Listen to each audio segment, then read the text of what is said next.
Samaria. Now, he didn't have to go through Samaria. There was another way. In fact, there was a way that they always went. They always went down from Jerusalem to Jericho, crossed the ford at Jericho, and went up the eastern side just so they would not have to go into Samaria. Because they hated Samaritans. They thought they were dogs. And they treated them like that too. But it said Jesus had to go through Samaria. I think the Spirit of God gives us that for a reason. So let's take a look at his travels. He's weary. He's dusty. He's tired. He's been walking all morning. And he's come to Jacob's well at the little town of Sychar. And he sits on the curbstone and waits because the 12 apostles he has sent into the town to buy food because they don't have food. And he's thirsty, but he has no way to draw water from the well. And down the road comes a woman, and he knows her, and he knows all about her past. He knows that fetid and filthy past where she has been dragged through the streets of Sychar in a terrible state of life, immorality. And he knows her, though. And when she comes to the well, she knows him. He's a Jew. He's a part of that group that doesn't think very much of her. Not only because she's a slattern and an outcast in the city of Sychar, but because she is a Samaritan. And so she, all her racial prejudices alive and well. And she puts the water pot down on the well curb there, and she begins to tie the rope, and she looks him hard in the eye while she does. And Jesus says, "Give me a drink of water." You can hear the kindness in his voice, but that doesn't soften her. She has been the brunt of a lot in Sychar, and she knows what the Jews think of her as a Samaritan. And so she said, "How is it that you being a Jew," and she looks him in the eye, "how is it you being a Jew can ask of me, a Samaritan woman, for a drink of water?" Now Jesus is not scornful. You see, he wants a drink from the well, but more than a drink from the well, he's come to get a draft from her heart, because that's what he wants. He wants a draft from these burnt out and impoverished affections in this woman. And so there's no scorn for him, no reprisal. He makes no answer as she would expect. This charming stranger is simply not resentful or contemptible of her. With a surprising tenderness, Jesus says, "If thou knewest the gift of God and who it is that speaks with you, you would have asked of me for living water, and I would have given thee living water." Well, that piques your interest. Mark the Master's words. It's a very tragic and abiding if. If you knew, you would have asked me. If you do not know the marvelous opportunity that stands in front of you, that you're face to face with, that face to face with you is this fountain of living water, and you don't know it. That's the trouble you have. If you knew what he could do to your fitful brow, to the fever that's in your heart, if you knew the message of hope and courage that he could speak through you, and Jesus is here now talking to you and me. If you knew, and if I knew what Jesus could speak through us, words of hope and encouragement, we wouldn't be so slack in our dealing in the Lord's kingdom, would we? We wouldn't be so slothful about business. We wouldn't be so slumbering in the pew, as it were, if we really knew how much he could do through us. And he says to her, if you knew the burdens that are ahead, if you knew that dark and lonely road that you're going to be going down, you and I, where we have no friends, then you would be reaching out for a friend in Christ. If you knew God, if you knew who I am, instead of my knocking at your door, you would be asking me to let you in. You'd be knocking at my door and asking me. Now, isn't that amazing? When you think about Christ, here is this fallen woman. She stands in her shame. She may have been beautiful at one time. She may have been Miss Sychar of, 10 A.D.? I don't know whether she's in the autumn of her years or the winter of her life, but she's along in years. She's had some experiences. The word fetid, past, means a pathological fixation on sexual life. And so here this woman stands. She may have been beautiful, and in spite of these shattered romances, in spite of 5 marriages, in spite of where she now lives, in spite of the fact that the orange blossoms of her youth and virginity have been dragged through the streets of Sychar into pitch and darkness, isn't it amazing that Christ would speak to her? Who would have dreamed that in the heart of this woman was a hunger for God? Who would have believed that this outcast had ever in her life looked up to the mountains and wanted to be there? Who would have thought that? Nobody but this kind stranger here. That's who does. Nobody but him. He knew that in spite of her past, of the wasted years, of all how the foul passion of the breath of passion had dragged her through Sychar like some filthy rag, that she still hungered for goodness and for the goodness of God. And here's what Jesus wants you and me to know. This thirst belongs to every man.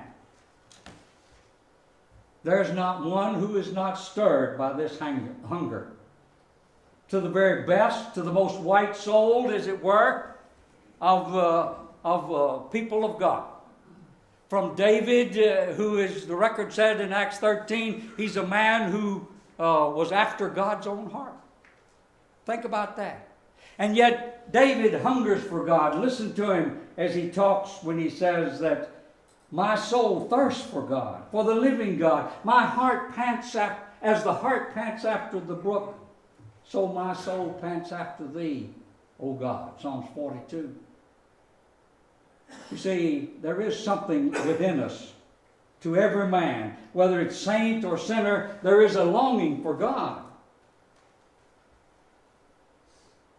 Now, what's the difference between the saint and the sinner? Well, you and I are saints, and we know where that thirst can be slaked. We know where we can find something that will satisfy this internal hunger that's ours. But make no mistake about it. Be certain what Augustine said. God has made us for himself, and no man will find rest until he finds rest in God. Now that's true with us. That's the way we are, because that's the way he made us. Now some people don't realize that's what they're hungry for, and they look for other things.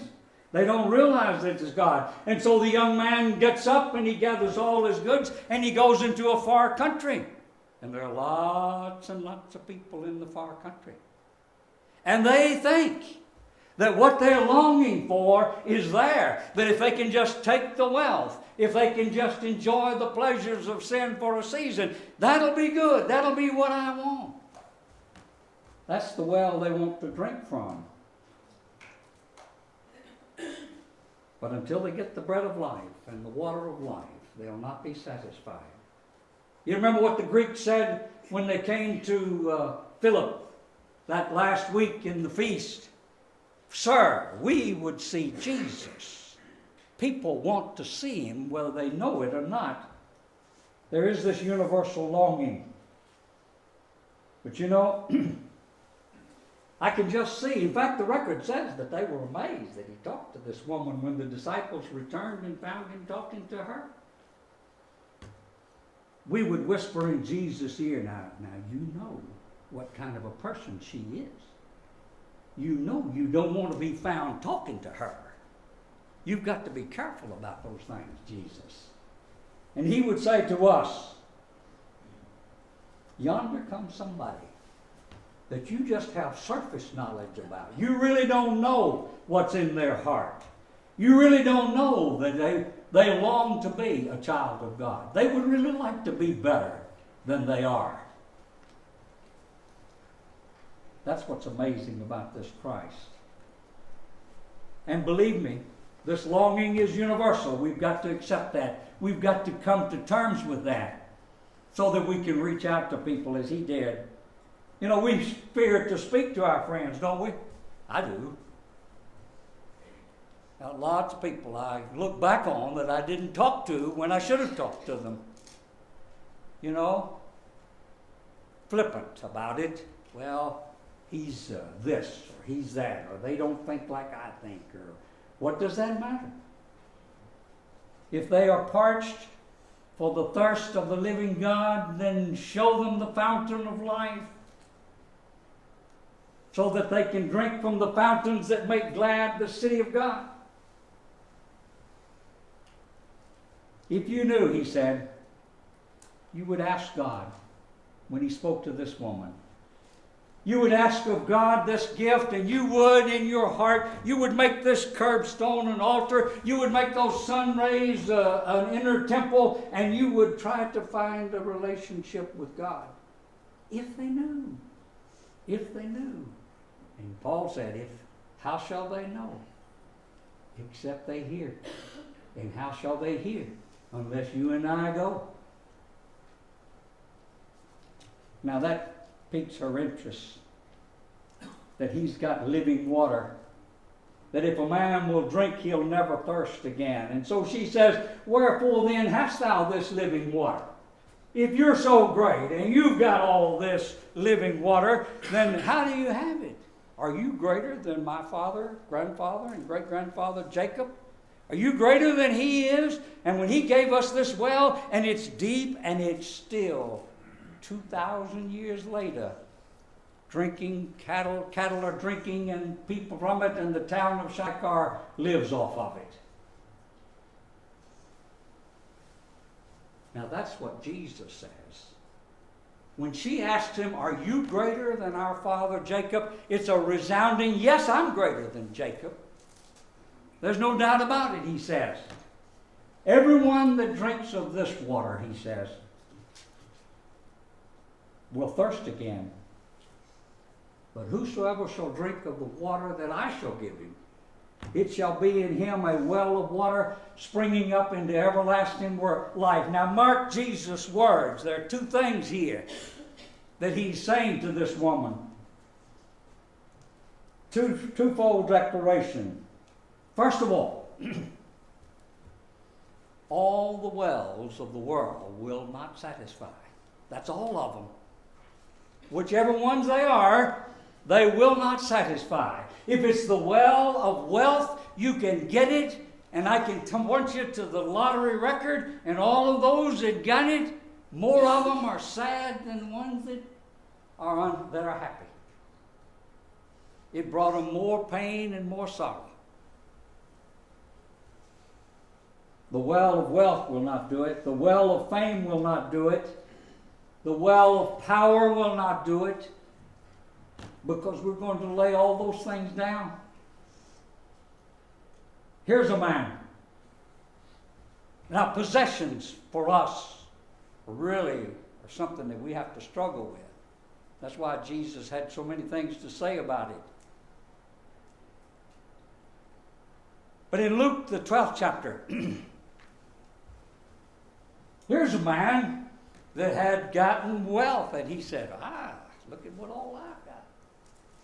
So I know what I'll do. I'll tear down my barns, I'll build bigger barns. And then I will say to my soul, when I get all this wealth put together, and I've got it all like I want it, I will say to my soul, soul, take that ease, eat, drink, and be merry. Now I'll be happy.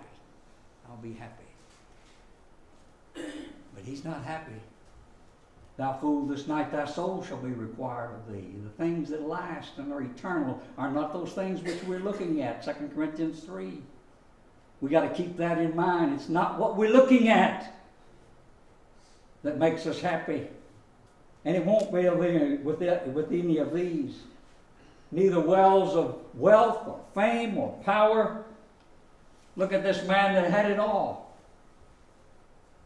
And when he got down to it and he had drunk from those cups, from the well of wealth, from the well of fame, from the well of pleasure, from the well of eroticism or whatever it is, when he drank through it, he finally got through and he threw away the cup and he said, vanity of vanities, all is vanity. It's all emptiness. Jesus says, none of these wells will satisfy. Now there's a second thing he says to this woman. This well and the well that you're drinking from will never satisfy, but I can impart to every longing soul a drink that will slake the thirst. I can do that. Now isn't that amazing? He makes this claim, and for 2,000 years that's been good. Just look at the saints in history, people you know, that went to the grave, that went through life in faith and stayed close to the Lord and listened to the man at the well, and they were happier people. They were happier people. What a claim. Now, he says, I can do it now, and I can do it through all eternity. You know, there comes a time in all the feasts of the world, whichever one you and I are drinking, find ourselves drinking at. It's a time when the zest is gone from the wine, the wreaths are withered, joy lies in a coffin, dust and ashes of burnt out hopes. But Christ, now, for all time and all circumstances, he said, I'm going to give you a well of water, and it won't be external. Won't be something people can take away from you. It's going to be in you a well of water. We were in England visiting all those old castles. Had dinner in Bunratty Castle in Ireland.